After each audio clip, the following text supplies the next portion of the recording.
Sweeping down upon the underworld to smash gangland comes the mysterious, all-powerful character who is a problem to the police, but a crusader for law. In reality, Dan Garrett, a rookie patrolman, loved by everyone, but suspected by none of being the Blue Beetle. As the Blue Beetle, he hides behind a strange mask and a suit of impenetrable blue chain armor, flexible as silk, but stronger than steel.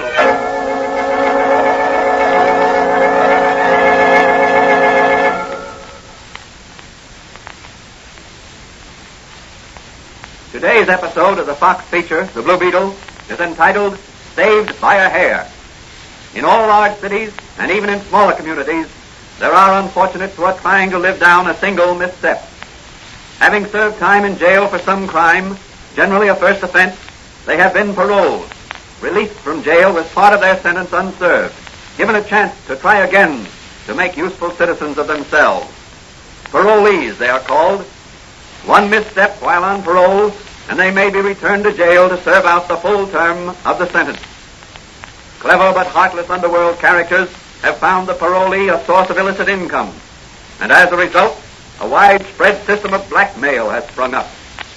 As our story opens, Patrolman Dan Garrett, who in reality is the Blue Beetle, is discussing the matter with his friend and confidant, Dr. Brown. You see, Doc, a fellow's up against it when these underworld vultures begin to hover over him. Why, how do you mean, Danny? Well, let's take the case of Jim Horton. He got mixed up with a bunch of young hoodlums in the neighborhood where he lived and got caught one night running away from the scene of a store robbery.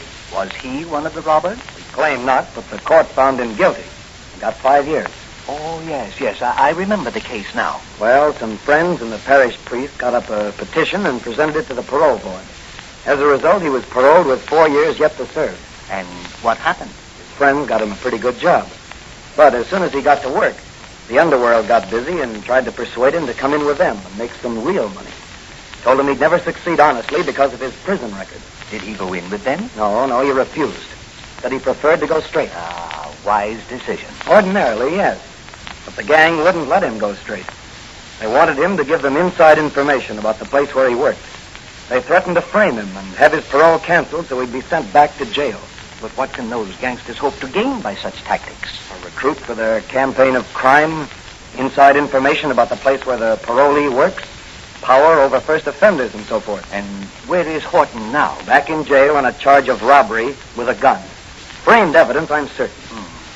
Do you consider the case big enough to enlist the services of the Blue Beetle? Any case that affects the welfare of the unfortunate is big enough to interest the Blue Beetle. And what are you going to do?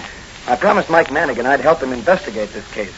Jim Horton's father was a pal of Mike's before he died, and Mike is interested in helping Jim.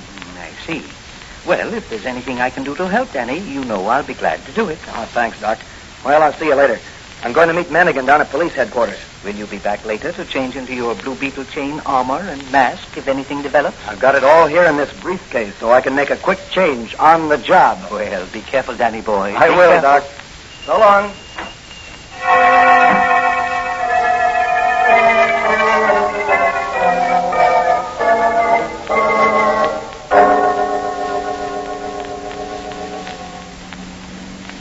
Where are you heading for, Mike? The old Empire warehouses on Dock Street. What's down there? Well, I got a mysterious phone call from Joe Riley to meet him down there. He's been working on the Helen Downey kidnapping case. Oh, yes. She's the daughter of the parole commissioner, isn't she? That's right. What's he found? And he didn't say. He just told me to meet him in front of the... Hey, look at that car coming. Say, here's where we make a pinch for speeding. Look out, Mike.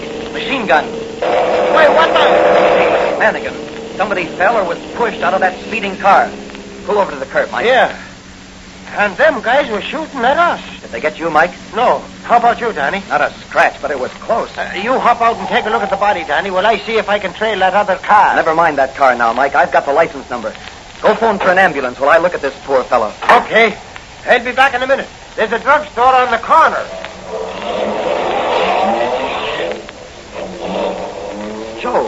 Joe Riley, bound and... Joe Riley. Can you hear me? It's Dan Garrett. Hello, Dan. Hello, Joe. Dan, tell Manigan they made me phone him. Who made you phone? The Mulberry Hill gang. They've got the girl in the... Hey, Joe, where have they got the girl? Dead. Who is it, Danny? The ambulance will be right. Hey, that's Joe Riley. It was Joe Riley. Dead? Yes. Who done it, did he say? Yes, the Mulberry Hill gang. That's the gang that hangs out in Gus Heinrich's bar and grill. What's the matter, officer? Oh, drunk. And a cop at that. He ain't drunk. He's been shot. Shot? Say, I thought I heard some shots a while back. Here comes the ambulance, Mike. Stand back there, mister. Give him all the air he can get. Well, then he ain't dead. He's hurt badly. What's the matter? Somebody hurt, I guess. Yeah, looks like a cop. Yes. Stand back now, all of you. Make way there. Over here with that stretcher. Easy with him, boys. He's pretty weak from loss of blood. But, Dan, I thought you said... Don't let on, Mike. We may be able to learn more if the gang thinks Riley's still alive.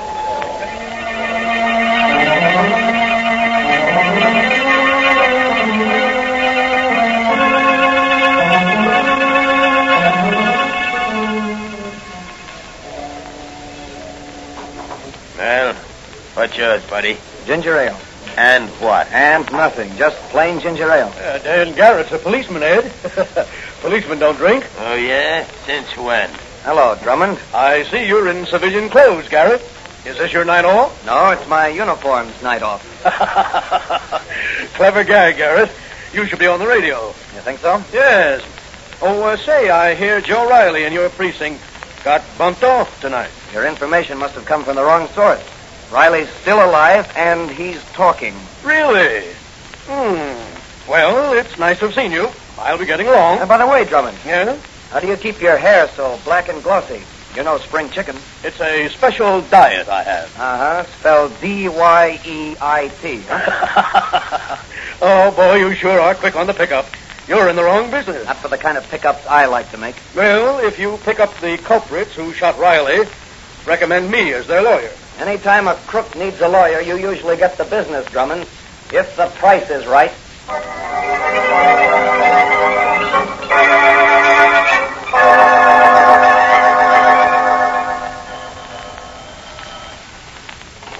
Hello?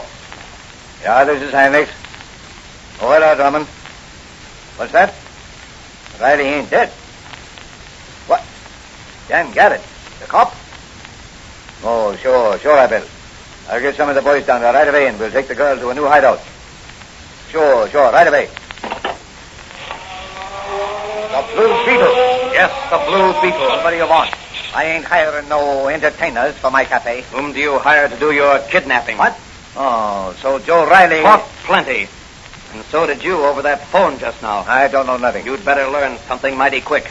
The Blue Beetle doesn't waste time. You got nothing on me. I am a respectable cafe owner. Come out from behind that desk, Heinrich, before I blast you with my magic ray. Now, take it easy, Blue Beetle. I don't know nothing about Joe Riley. Where have you hidden Commissioner Downey's daughter? I don't know nothing. Come on, speak up before I tear you apart. Who shot Riley and kidnapped Helen Downey? I don't know nothing. Get up or I'll give you some more of the same. I can't tell you. The big boss would kill me. Come on, get up on your feet. You're going to tell me what I want to know. What's the matter, Gus? Say, it's the Blue Beetle. Hey, Eddie, give me that bottle. Stand where you are, or I'll... Got him. Got the Blue Beetle with this paperweight. That's good work, Gus. He's out cold. What do we do with him? Tie him up. We'll take him out to the old... Wait a minute. Hello? Who? Yeah. What? Joe Riley was already dead when the ambulance picked him up. Then he didn't talk. Good.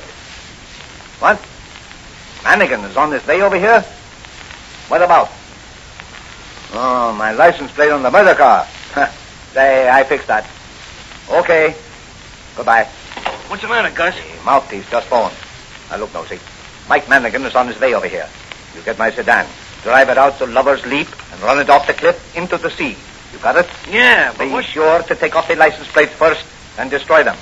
Also take one license plate for my roadster. But what's the idea? I'll say the murderers of Joe Riley must have stolen one of my license plates and used it on their car. Hey, the copper. What about the Blue Beetle here? I'll take care of him. Beat it, Nosey. Out the back way. Just a minute. I'm coming. But first, I'll open the safe and make this look like a robbery.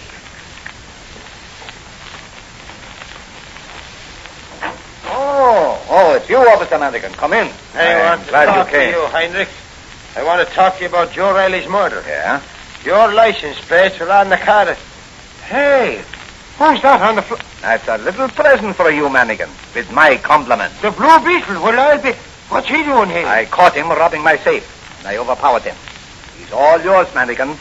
A suitable reward for a brave and capable guardian of the law.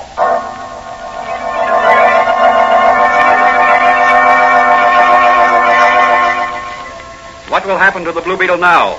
Will he be taken to police headquarters and unmasked? Or will he escape and pick up the trail of the murderous kidnappers? Is there some connection between the kidnapping of the parole commissioner's daughter and the parole racket? These questions will be answered in the next episode of The Blue Beetle.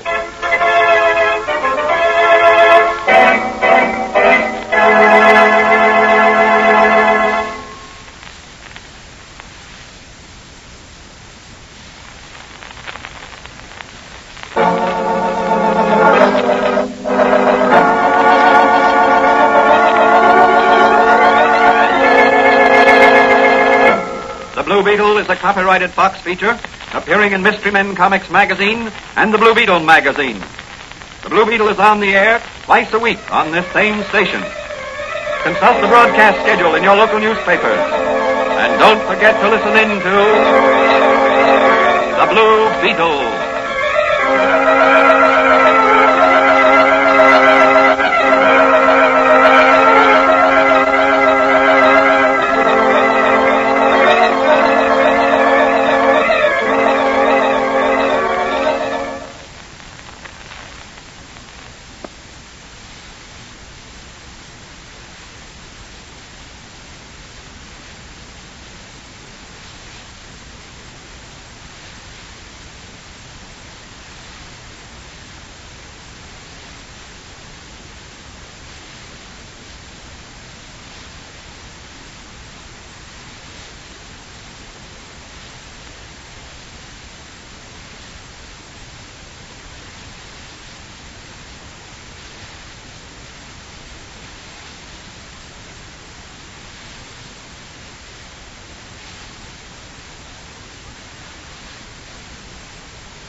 Beetle.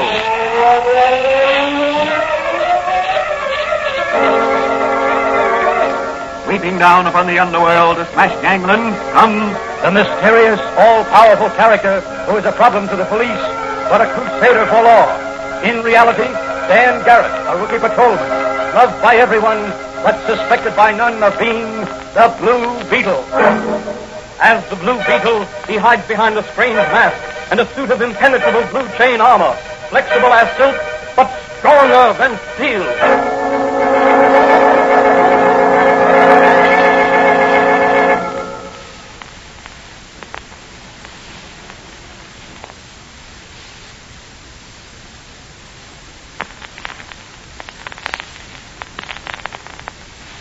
Today's episode of the Fox feature, The Blue Beetle, is the second part of a story entitled Saved by a Hair.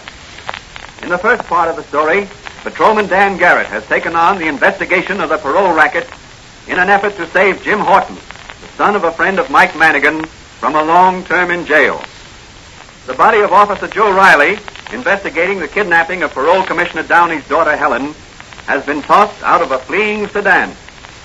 The license number of the murder car leads to Gus Heinrichs, cafe owner. While questioning Heinrichs, Dan Garrett, in his Blue Beetle disguise, is temporarily stunned by a blow on the head. Nosy, one of Heinrichs' henchmen, has been sent to cover up the murder trail by running Heinrichs' sedan off a cliff into the sea at Lover's Leap. As the episode ended, Heinrichs was turning over to Officer Manigan the unconscious body of the Blue Beetle. As our story opens today, Manigan, still in Heinrichs' office, is questioning him about the murder sedan. Now, what about this license number I have here? I'm sure I don't know anything about it. It's your number, ain't it? Yeah, it's my number. The license plate must have been stolen from my car. Well, where is your car now? In the garage back of my office here. Well, suppose we have a look. Well, what about the Blue Beetle on the floor there? No, he's still unconscious. He'll stay there till we get back. I've handcuffed him to the radiator pipe. All right, then this way. I have a passageway connecting with my private garage. Well, go ahead, I'll follow you, but no monkey business. So I'm unconscious, am I? I've just been playing possum. Now to burn these handcuffs off with my magic ray.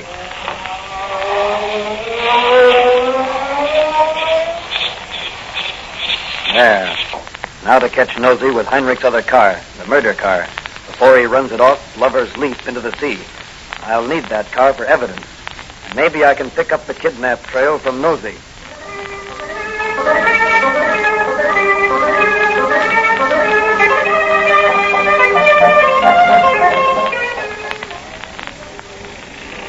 Now, that looks like the murder car ahead. Only one man in it. It must be Nosy. Yes, he's turned off on the road to Lover's Leap. I'll have to step on it. Here we go. Now, this motorcycle can certainly travel.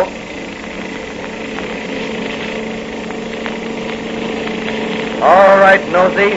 Pull up. Not me. No motorcycle cop's going to stop me. This is no motorcycle cop. It's the Blue Beetle, and he's going to nip. Hey, get off this running board. Put on those brakes. Put on those brakes, quick. We'll both go over Lover's Leap together. Maybe you're going, but not me, brother. No, you don't. You're staying with me. Put on those brakes. It's too late. We're headed right for the cliff. Let me out of here. Let me out. You're going where I go, Nosy. I hope you can swim, because here we go. Oh.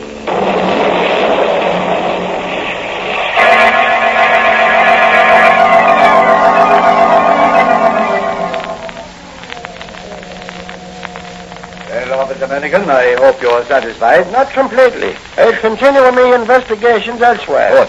And don't forget to pick up the Blue Beetle in my office. Oh, I'll pick him up all right. It'll sure be a feather in my cap. Well, here we are at my office. You tell the DA I'm at his service to testify against the Blue Beetle any time. Where is the Blue Beetle? He's lying right there. Yeah, but he ain't now. And here's me handcuffs going right through. This is serious. We've got to catch that thief. Yes, but how? He's a slippery one, that Blue Beetle. That's your job, Mannigan. Better get busy or I'll report you to the commissioner for negligence.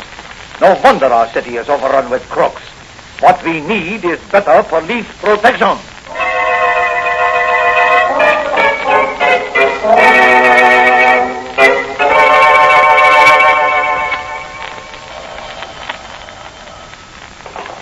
Hello? Commissioner Downey speaking. This is the Blue Beetle, Commissioner. The Blue Beetle? Yes. I think I've located your daughter. You have? Where is she? She's being held prisoner at the old sawmill. How do you know? I rescued one of the kidnapped gang from drowning, and the car he was driving went over the cliff at Lover's Leap. He confessed to me. Fine work. I'll have the police on the trail right away. Just a minute, Commissioner. Don't do that, please. Oh, what is this, a joke? If it is, I'll have every police officer in the city on your trail. Now, wait. Listen to me. Well? There's a chance of rescuing your daughter and apprehending a lot of crooks if this matter is handled right. What do you mean, handled right? Now, first, tell me, have you received any ransom demands from the kidnappers? No, not a word of any kind. Have you anything that might be of value to a gang of crooks? No, not that I can think of. Any papers of any sort that might be of value to the wrong people? Only the parole records and recommendations, a list of prospective parolees. Where are they? In my safe here at home. That's the answer. This whole thing ties up with the parole racket. What do you mean? The kidnappers are after those papers. Who knows the combination of your safe besides yourself? Only my daughter. That's why they're holding her, to make her divulge the combination of your safe. They plan to steal those papers and blackmail every man that's out on parole or who may be later released on parole. Why, I never heard of such a fantastic plan. I'll call the police commissioner and Listen, Commissioner Downey. If you do that, you'll scare these rats underground. What do you advise, Blue Beetle? Set no guards around your house at all. Move to a hotel right away. But I'll leave everything to me, Commissioner. The Blue Beetle will have these crooks rounded up before dawn.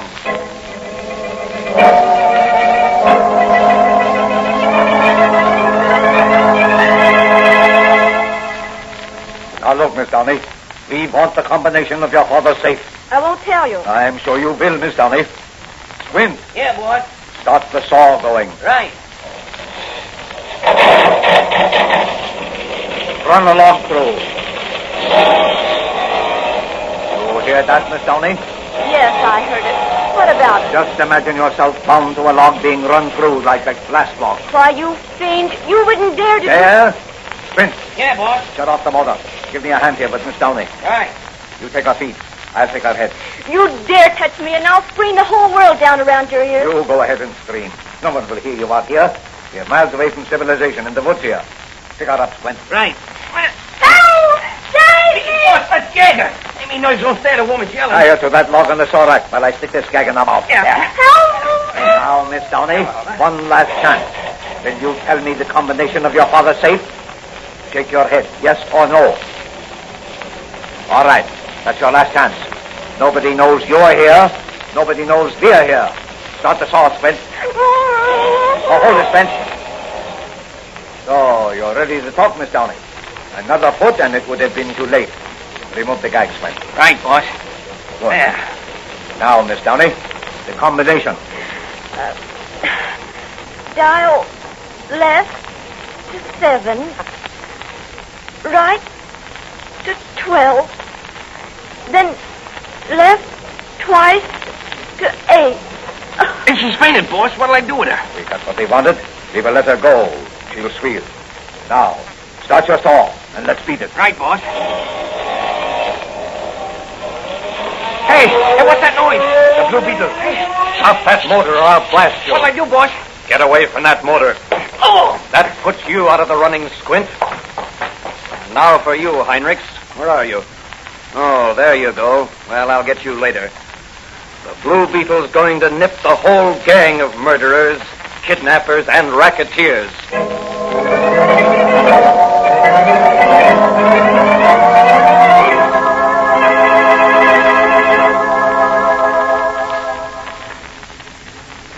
Left 7, right 12, then left twice to 8.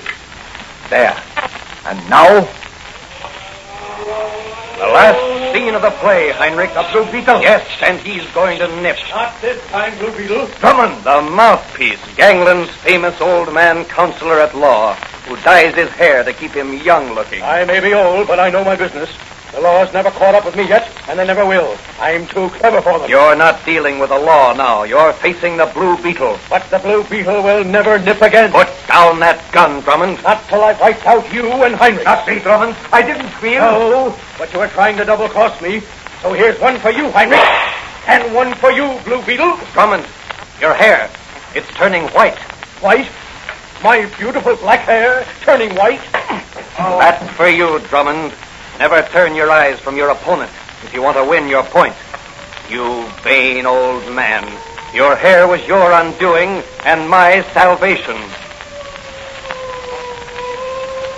Here comes the law for you, you crooks. They'll put you where you can't prey on poor unfortunates like Jim Horton. Your parole racket is smashed. The Blue Beetle's job is done.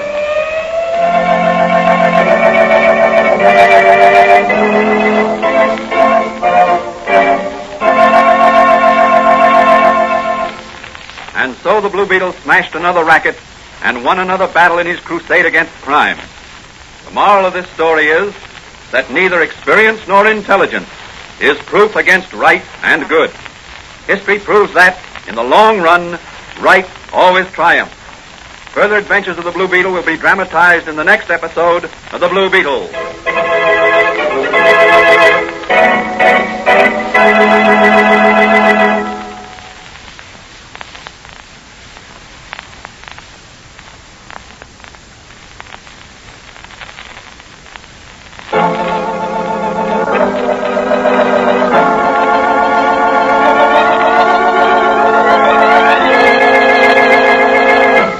Blue Beetle is a copyrighted Fox feature appearing in Mystery Men Comics magazine and the Blue Beetle magazine.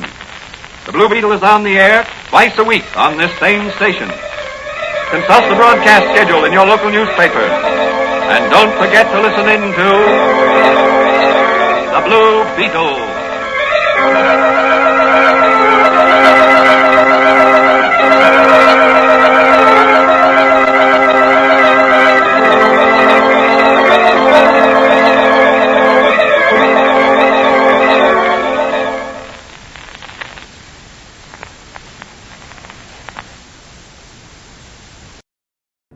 Alright, that's the end of our first episode.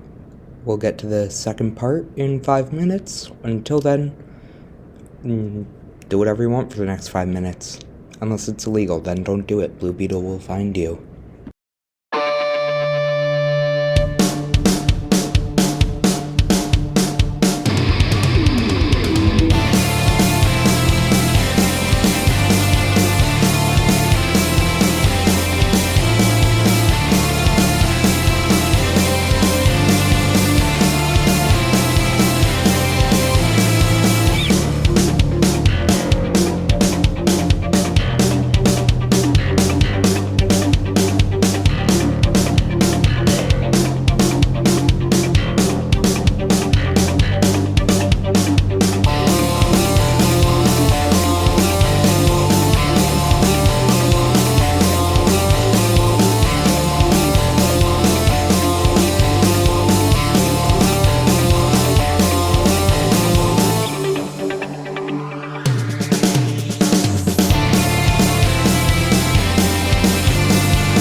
Alright, this marks the end of the 5-minute break.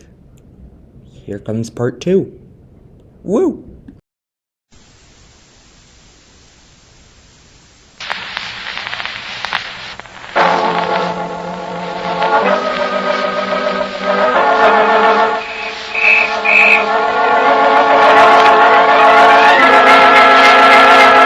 The Blue Beetle.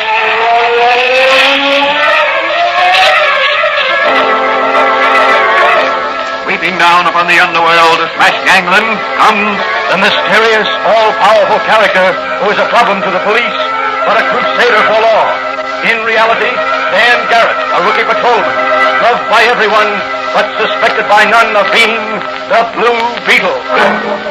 As the Blue Beetle, he hides behind a strange mask and a suit of impenetrable blue chain armor, flexible as silk, but stronger than steel.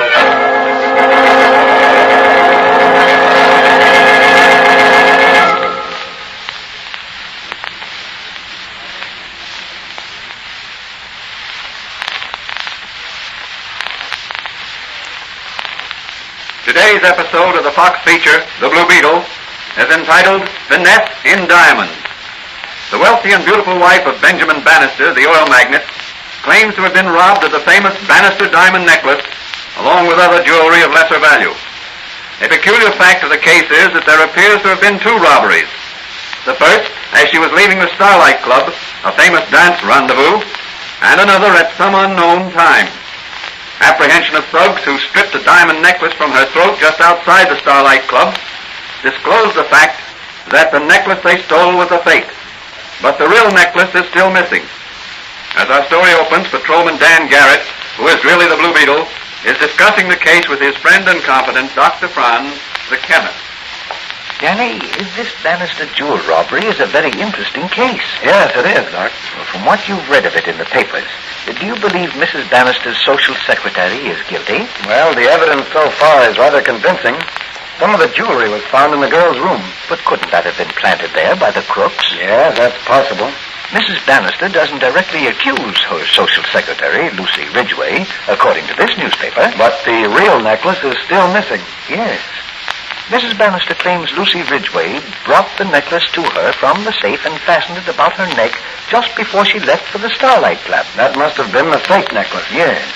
But that still doesn't prove anything against Lucy Ridgway. According to Mrs. Bannister, she and the Ridgway girl are the only ones who know the combination of the wall safe, except Mr. Bannister, who was out west somewhere on business. The diamond necklace was insured for $500,000, wasn't it? Yes. Are you going to work on this case, Danny? Oh, I don't think so, Doc. The Acme Insurance Company has its own investigators, the best in the country. And besides, it's out of the Blue Beetle's line. No unfortunate individuals are involved. There's the phone. Excuse me, Danny. Hello? Oh, hello, Charlie. Yes, he's here. Just a moment. It's for you, Danny. Charlie Storm of the Sun. Thanks, Doc. Hello, Charlie. What's on your mind? What? Really? Your girl's sister? Oh, I didn't know that. What? Yeah, sure. Sure, you bet I will, Charlie. Sure, goodbye. Sounds like the Blue Beetle will be sharpening his nippers soon. Yes, Charlie Storm just told me Lucy Ridgway is his girl's sister. And he wants me to see what I can do to help her out of this jam. Well, what are you going to do? Have a talk with the Ridgway girl, then get Manigan and drive down to the Bannister place and interview Mrs. Bannister. The commissioner will assign me to the case. I think he'll do that all right. If he doesn't, I'll have to operate entirely as the Blue Beetle. I'm not ready to do that until I can get certain information. Well, good luck to you, Danny. Thanks, Doc. I'll be back later. I'll have your Blue Beetle chain armor and mask and equipment ready when you need them. That's fine. Well, so long. It looks as if I was going to be up to my neck in diamonds, but they won't be around my neck.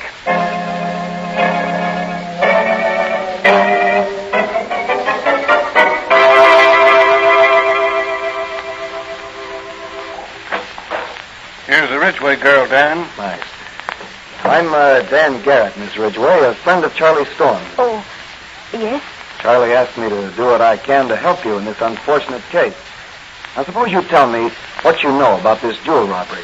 Well, all I know is that the night Mrs. Bannister was held up and robbed of what proved to be a gilt diamond necklace, I was awakened by Mrs. Bannister and some police officers and questioned about the disappearance of a diamond necklace. Were you aware of the fact that there were two almost identical necklaces? Yes. Mrs. Bannister told me some time ago her husband had urged her to have a duplicate necklace made of imitation diamonds to wear when she went out in public. She had such a necklace made, and when the necklaces were delivered by the jeweler, I put both boxes in the safe. You and Mrs. Bannister were the only ones who knew the combination of that safe. Mr. Bannister also knew it. He's away, I believe. That's right.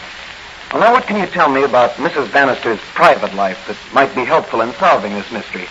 What has she done recently, and with whom has she been associating? Oh, I'm afraid I couldn't divulge things like that. Now, I assure you, Miss Ridgway, the information will only be used to right any wrong that has been done. Well, Mrs. Bannister has been losing heavily at bridge recently. She's been rather more than attentive to Don Ricardo, the orchestra leader at the Starlight Club, since Mr. Bannister has been away. And last week she had a long interview with Mr. McCaffrey, a private detective from the Acme Insurance Company. Before the robbery? Yes. Have you any idea what the interview was about? No, but I noticed she seemed quite thoughtful after he left and a bit more cheerful, as if something had relieved her mind. That's very interesting. Oh, please, when can I get out of this horrible place? The disgrace of it, being put into jail like a common thief. No, don't worry, Miss Ridgway. I'm on your side, and I'll do what I can for you. But I think that for the present, you're safer in than out of jail.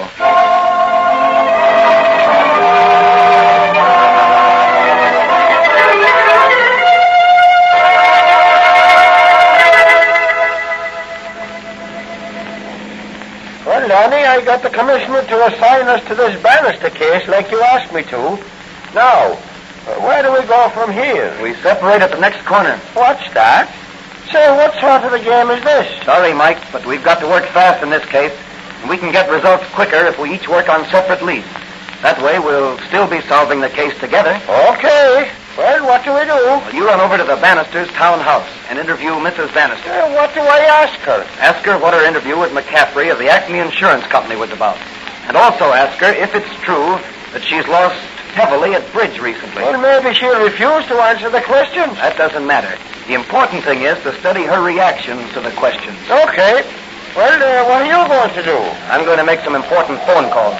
I'll see you later at headquarters. Okay, but if Mrs. Bannister throws me out of my ear, I'll take you across me knee and paddle your pants. If you can be thrown out of on your ear by a woman, you're too weak to paddle my pants.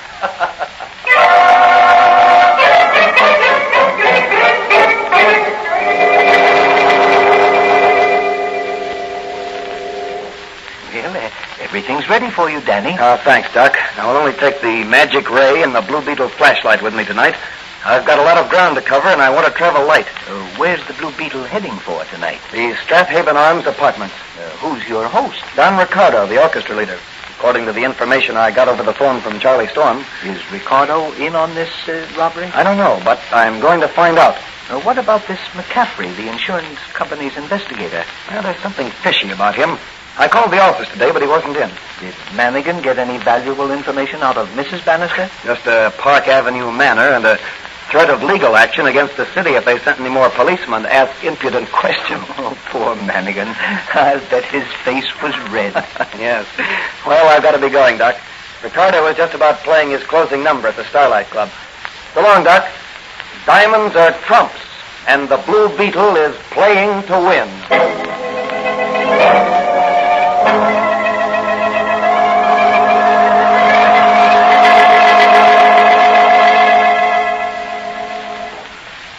Let's quit playing cards and have another look at the necklace. Well, there it is. Oh, boy, they sure are pretty messy sparklers. Yes. We should realize quite a sum of money on them. Is it not so, Mac? About $100,000. Huh? Is that all? Sure. The necklace has to be broken up. The diamonds sold separately. Oh, I see. Well, then there's a part of the insurance your company pays over to the Bannister dame, eh, Mac? That's right. We'll get 20% of that. Well, that's another $100,000. With my share, I can go home to South America and marry my sweet senorita. Say, where's the fence? You said he was coming over tonight and make us a bid on these sparklers. He'll be here in a minute. That's probably him now.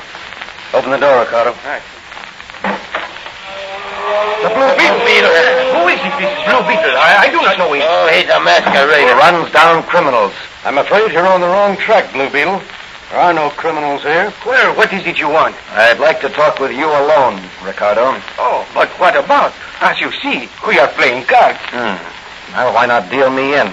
I'll make the fourth at bridge. We're expecting the other player any minute.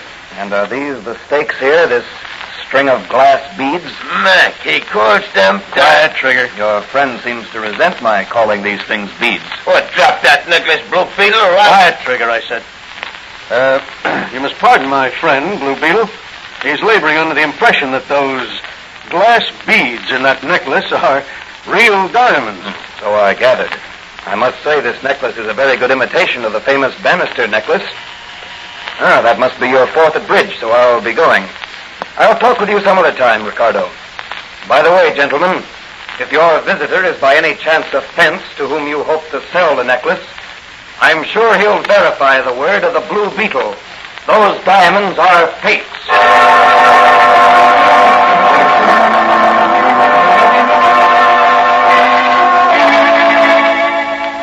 Were the diamonds in the possession of Ricardo, Mac, and Trigger fakes? And if they were fakes, who has the real diamond necklace? Can the Blue Beetle pick up another clue and locate the missing gems? Or is Lucy Ridgway an accessory to the real thief? These questions will be answered in the next episode of The Blue Beetle.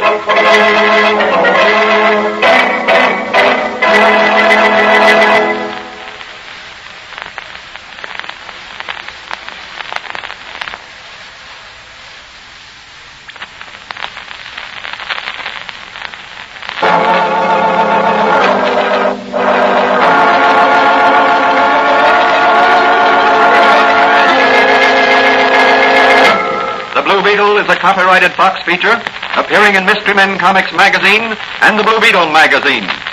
The Blue Beetle is on the air twice a week on this same station. Consult the broadcast schedule in your local newspaper. And don't forget to listen in to The Blue Beetle.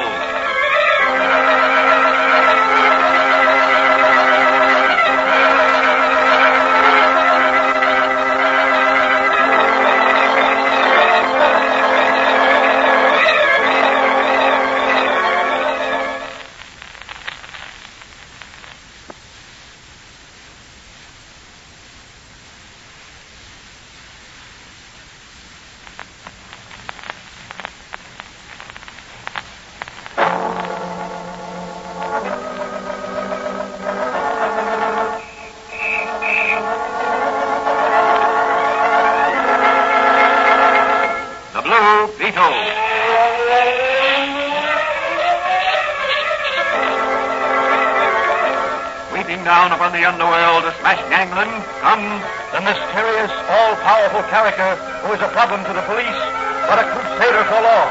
He has a strange mask and a suit of impenetrable blue chain armor, flexible as silk, but stronger than steel.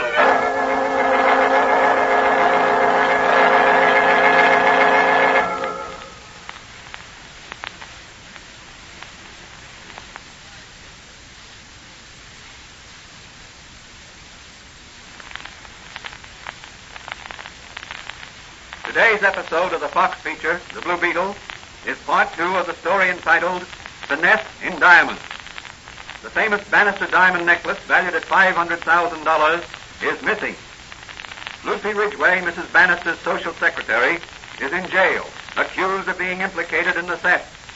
So far, 2 necklaces, both fakes, but resembling the real necklace, have been discovered. One which was stripped from Mrs. Bannister's neck by Suggs as she was leaving the Starlight Club, and another by the Blue Beetle, which he found in the possession of Don Ricardo, leader of the Starlight Orchestra, and a man called Mac, whom the Blue Beetle suspects of being McCaffrey, an investigator for the Acme Insurance Company. As our story opens, Patrolman Dan Garrett, who is secretly the Blue Beetle, is discussing the case with his friend and confidant, Dr. Franz, the chemist. You could have knocked me over with a feather when I picked up that necklace at Ricardo's apartment and discovered it was a fake. I can well imagine. That makes 2 fakes. Yes. What about McCaffrey, Don Ricardo, and Trigger, as you say he was called? I imagine I'll run into them again shortly. Could you arrest them? Only on suspicion. Remember, I caught them with a fake necklace as the Blue Beetle. The Blue Beetle can't testify in court. Yeah, that's right, but it seems a shame. According to this morning's paper, Ricardo was sailing for South America tonight. What? Are you sure? Well, as I remember, it said Don Ricardo, popular Starlight Club orchestra leader, is sailing tonight on the Cristobal for South America. Well, I've got to stop him somehow. Yeah, but how? The ship sails at midnight, doesn't it? I believe so. I've got it. We'll pick him up just as he's sailing and hold him as a material witness in this case. At least it'll give us a little more time to run down the real thief. Won't Ricardo's arrest scare off the others? I'll wait until the last moment before sailing. In the meantime, I've got a busy time ahead of me. Can I help you, Danny? Yes, Doc. You might have your recording equipment hooked up to your telephone, so if I should call you at any time on my portable wireless telephone, you could record anything I pick up. All right, Danny. Where are you going now? To get the combination of a banister safe from Lucy Ridgway. I'll be back shortly and pick up the camera and photoelectric equipment. I may catch a thief with a camera.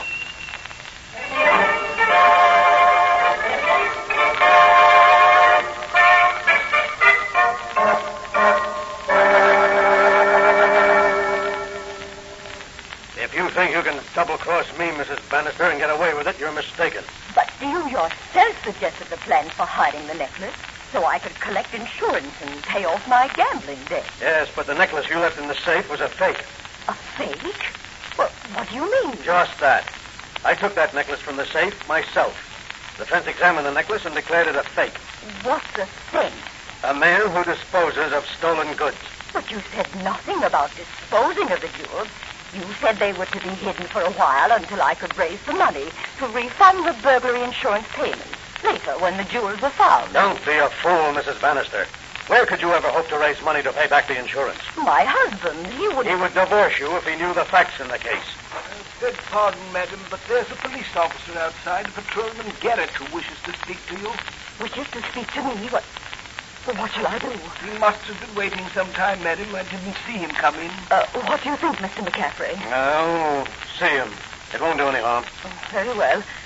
You may show him in, William. Very good, madam. You don't think he overheard anything, do you? No, he's only a cop. Patrolman Dan Garrett. Good evening, Mrs. Bannister. Oh, I see you're not alone. This is Mr. McCaffrey of the Acme Insurance Company. Oh, He's as much interested in my missing necklace as I am. I can well imagine. I just wanted to ask you to identify this photograph I have here. Well, that's my husband. And he's standing in front of our wall safe. what's that he has in his hand? It's my necklace. When was this photograph taken, officer? Late this afternoon by a secret device at your country estate.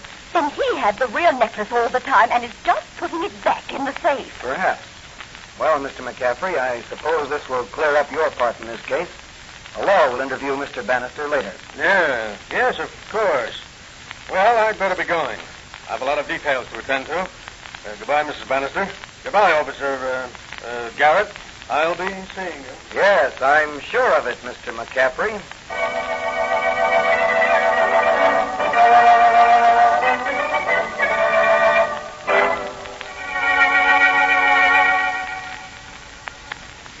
Did you record the Bannister-McCaffrey conversation early this evening, Doc? Yes, Danny.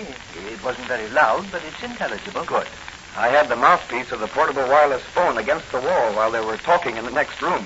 The butler almost caught me. Well, you got enough to make it hot for McCaffrey. Yes, and I'm going to make it hotter yet for him if my hunch is right. Well, what are you going to do? Well, as they say in bridge, the Blue Beetle is going to finesse in diamonds.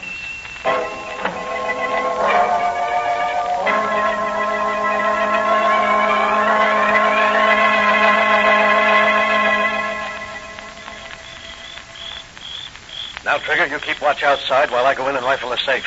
I've still got the combination Mrs. Bannister gave me. Okay, Meg. If you hear anybody coming, give me the hoot owl call. Sure, Mac, I got you. I'll pick up the real necklace this time, and we'll join Ricardo and beat it for Rio on the Cristobal tonight. I've always wanted to go to South America. Well, you're practically on your way.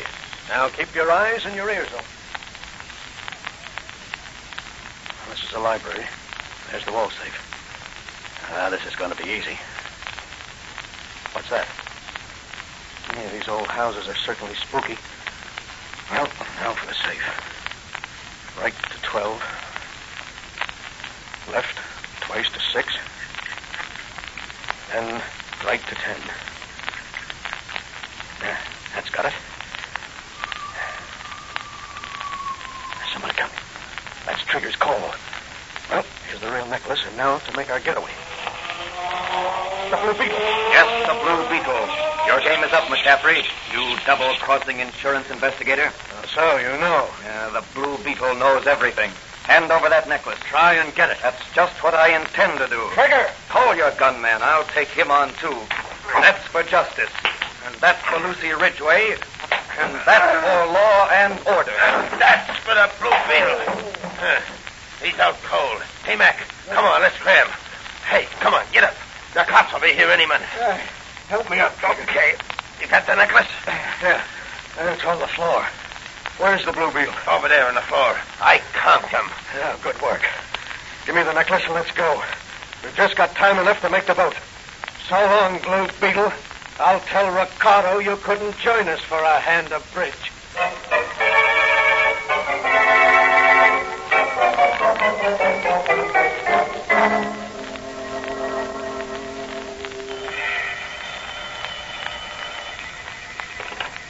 Hello?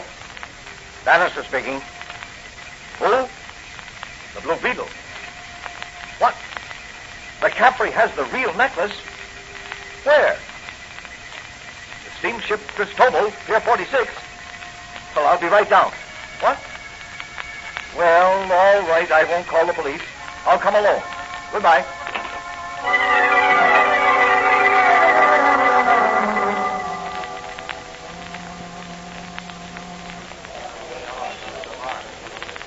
Well, 1 minute to go and we'll be on our way to South America. 1 minute?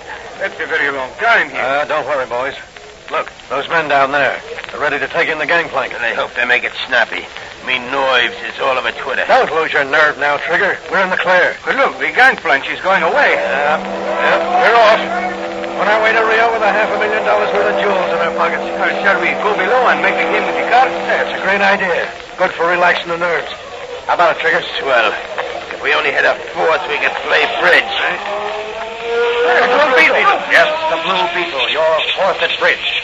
And diamonds are trumps. Look out, Mac, while I rub him out. Hold it, Trigger. That's the use. He's got it. We can't get off the ship. A wise decision. Now, let's go up and visit the captain. Just a minute, please. Are these the men, Blue Beetle? Yes. You're Mr. Bannister? I am. These are your men. And here's a photograph I took earlier this evening with my photoelectric camera of McCaffrey here at your wall safe. Oh, that was the click I heard. That's right. Enough evidence to convict you. Now hand over the necklace to Mr. Bannister. Here it is. Are these the real diamonds, Mr. Bannister? Yes, these are genuine. I put them in the safe myself when I got back from the West. I had them in a secret hiding place. I had a duplicate made, and apparently Mrs. Bannister had one made also. Then we'll turn these men over to the captain, who'll send them ashore with us under guard on the pilot boat. You can prosecute them. I don't wish to prosecute. I have the real necklace. My wife has confessed, and I have forgiven her. I wish to avoid scandal and forget this case as quickly as possible. Will you see that Lucy Ridgway is released from jail and her name cleared? It shall be done immediately, and I'll see to it that she will lose nothing by her unfortunate experience. That's great. Well, the Blue Beetle's job is done. You crooks are getting off easy. Take the Blue Beetle's advice and stay away from York City.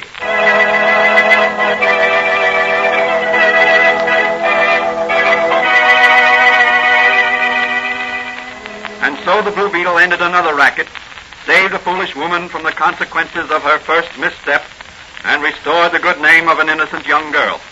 The moral of this story is, one falsehood leads to many, and one misstep may lead one farther and farther along the path of crime. Further adventures of the Blue Beetle will be presented in the next episode of The Blue Beetle.